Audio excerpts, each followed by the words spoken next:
Matt, in our third fight on the prelims, UFC Norfolk coming up this Saturday. We got the native psycho Jordan Griffin taking on another UFC debutant in TJ Brown. Matt, I'm really excited for this fight, and I did a lot of research on TJ Brown. Make sure you check out the interview with Kumite TV's JHKMMA. Couple different nuggets of information here. So TJ Brown had the win on Contender Series last summer. Got a finish win over Dylan Lockhart. I had the chance to see Dylan Lockhart fight in the New England ranks to get his chance on Contender Series. Win over Jesse Erickson. Make sure you check that one out with Fight Night Picks. But Matt, a great finish win for TJ Brown in that fight. He was able to keep the pressure, bring the fight to the mat.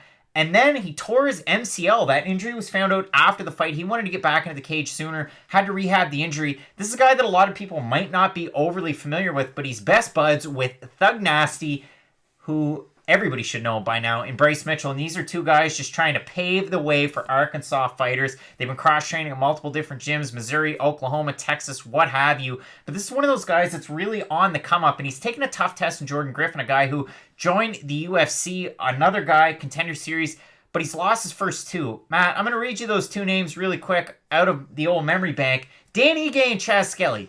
Maybe not the easiest fights to have back-to-back to come into the UFC.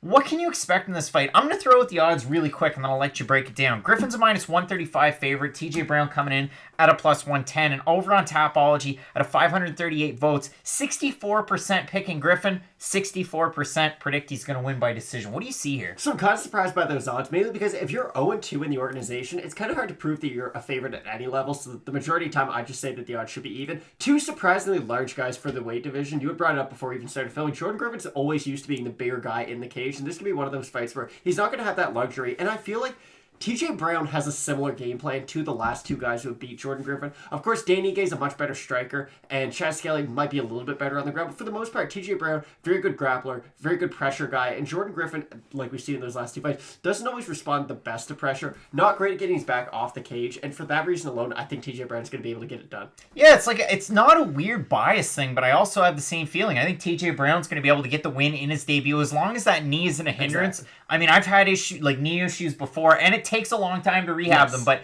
he's put in the time. Again, a really great training partner to get ready for a fight where Jordan Griffin's taken on two pressure guys that can certainly wrestle and grapple well and hasn't really made out all that well. I mean, 2 losses on his record. So here comes TJ Brown. I think Brown's going to be able to get it done. But Matt, this is a really interesting card. A lot of UFC debuts, a lot of fresh faces with the promotion. So you're not going to want to miss the rest of our predictions for the main card, the prelims, and the 5-minute main event prediction with Fight Night Picks. So we always say, Matt, let's get into it.